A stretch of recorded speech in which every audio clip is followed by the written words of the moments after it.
સુરેન્દ્રનગર જિલ્લામાં 3 અકસ્માતમાં એક મહિલા સહિત 4 લોકોના મૃત્યુ થયા છે, જેમાં ધાંગધ્રા તાલુકાના રાજસીતાપુર ગામ પાસે પૂરપાટ ઝડપે જઈ રહેલા 2 બાઇક સામસામે અથડાતા ગંભીર અકસ્માત સર્જાયો હતો.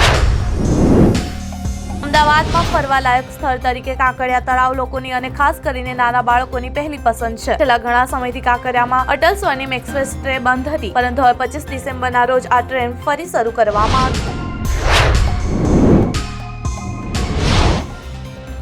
ઉત્તર ભારત સહિત દેશના મોટા ભાગના ભાગોમાં તાપમાનમાં ઘટાડો થઈ રહ્યો છે. જમ્મુ કાશ્મીરના ઘણા ભાગોમાં પારો શૂન્યની નીચે આવી ગયો છે.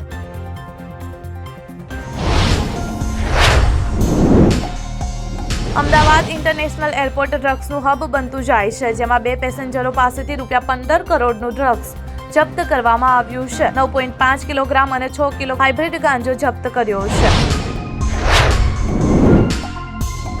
ભારત અને ચીનના વિશેષ પ્રતિનિધિઓએ સરહદ વિવાદ પર ચર્ચા કરી અને કૈલાસ માનસરોવર યાત્રા ફરી શરૂ કરવા માટે સંમત થયા હતા. આ વાતચીત બાદ ભારતના ભક્તોને એક મોટા સમાચાર મળ્યા છે.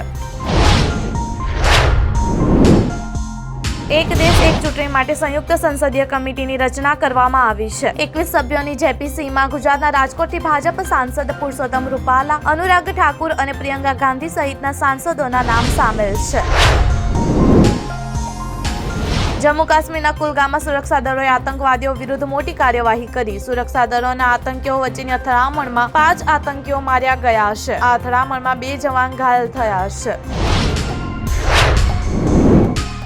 યુનિફોર્મ સિવિલ કોડ એટલે કે યુસીસી આવતા વર્ષે જાન્યુઆરીમાં ઉત્તરાખંડમાં લાગુ કરવામાં આવશે. મુખ્યમંત્રી પુષ્કરસિંહ ધામીએ બુધવારે આ જાણકારી આપી હતી. યુનિફોર્મ સિવિલ કોડને લઈને તમામ તૈયારીઓ પૂર્ણ કરી લેવામાં આવી છે.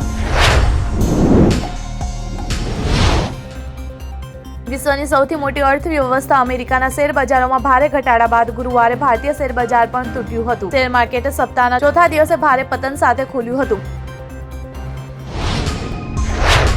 રિઝર્વ બેંક ઓફ ઇન્ડિયાએ ગુજરાતની 3 સહકારી બેંકોને માર્ગદર્શિકાઓનું પાલન ન કરવા બદલ પેનલ્ટી ફટકારી છે, જેમાં આણંદ વલસાડની એક કોઓપરેટિવ બેંકને ₹15 લાખની પેનલ્ટી ફટકારી છે.